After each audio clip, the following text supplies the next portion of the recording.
So the next one we're going to do is not as popular as some of the other exercises. Oftentimes when I went to commercial gyms to work out, most of the time I was the only person doing one-legged exercises, right? And other people may have been doing it, but I just did not see it. More recently, in the last couple of years, it's definitely grown a little more popular, but it's an amazing way to challenge your core, your hip muscles, and all your balance centers from your brain to your spine to your toes and your feet, okay?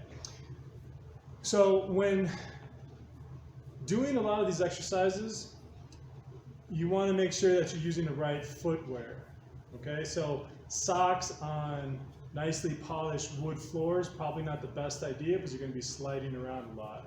On carpet, you can get away with socks or barefoot. If you have, gosh, I really hesitate to say if you have any flat-soled shoes, but weightlifting shoes, if you're outside. You don't want to have runner shoes with too high of a drop, they call it, right? So it's the ratio between the heel down to the front of the foot. A lot of runner shoes have a thicker heel or a high drop because they're trying to tilt the person forward because they're running in that direction, okay? But when you're doing balance exercises, lower body exercises, squats, lunges, step-ups, you want to be as natural and flat as possible. It's okay if you wear the runner shoes, if that's all you got, but just to get that information out there in your head and that you want to try to strengthen your feet and then have that nice flat surface, and so you can build a great foundation from that, okay? So what we're gonna do is a single leg deadlift, but I'm gonna go through a couple different variations, okay? So the first thing we do is we come back. All right. So now we're on one leg. Even just standing on one leg itself is a workout, okay? You're gonna notice your foot, your ankle, it's all shaking. So I would start there, see how you respond to it. My shoes are pretty flat. They're, I think, 0 or 0.05, I don't know, drop. So I got minimalist shoes on purpose so that I would be close to natural or without shoes as possible. All right, so I would definitely say just start here. See how you respond to standing on one leg, okay? If you can hold it for 20, 30 seconds, excellent, that means you are on your way. If you cannot, then just build up from there, you know, come down. Your shins, right, the front of your shins and your calves, and even your feet, unfortunately, might start cramping. That could be a sign of other things, such as hydration, your electrolyte balance and such.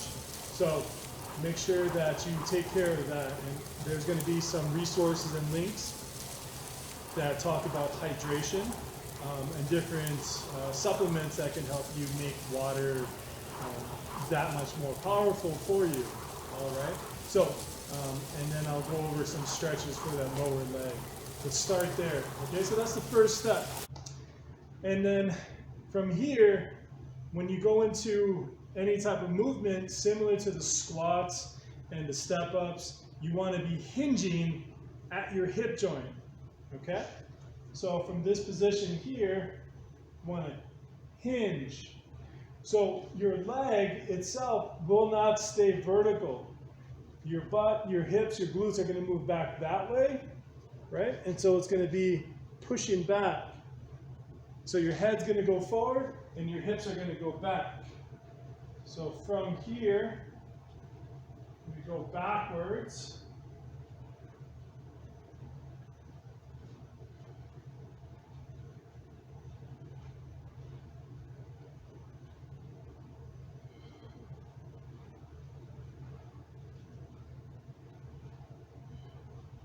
All right, so that one I definitely felt in my arches on the bottom of my foot.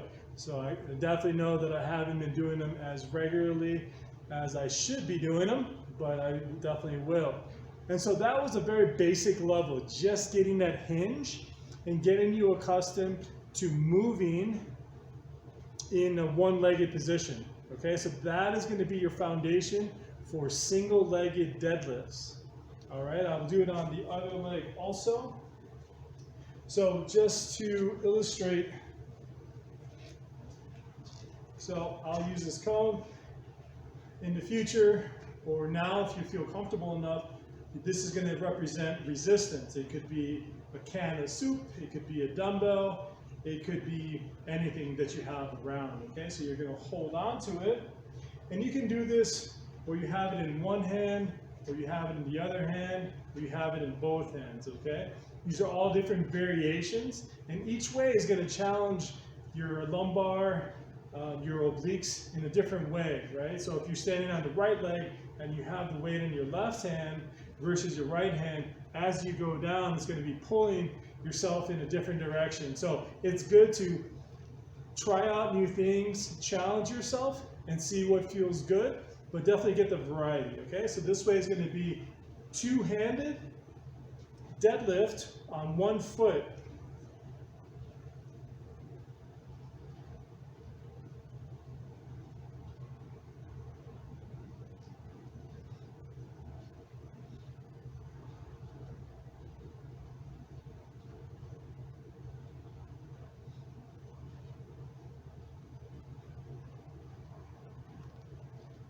All right, so that was 3 reps.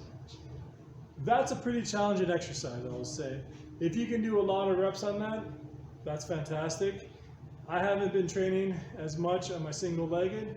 I used to be very, very proficient at that, but I know how to explain the benefits. So, as you can see, as I was going down, I kept the weight close to the leg. It was practically right in front of the shin. As you go down, you do not want to have the weight away from your body, okay? At least not too far.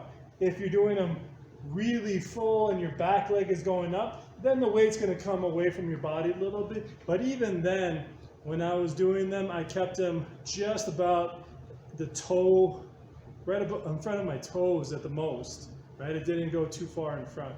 So those are single-legged deadlift with the cone as the resistance, right?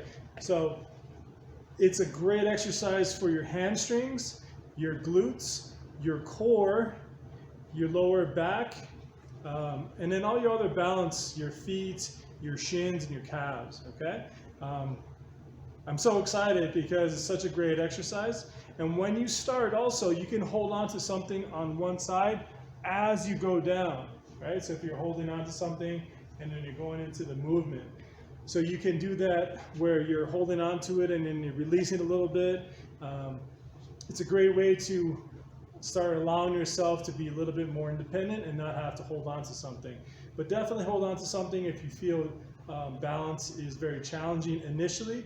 But the more you do it, and as you pace yourself, you're only going to get better. You're going to get stronger, and you're not going to have or need to hold on to anything, and you're going to be using weight, and you're going to be going down lower. And so those are all those different factors and resistances that you can change in order to make it harder. All right? Have fun. Message me any questions, and I will talk to you soon.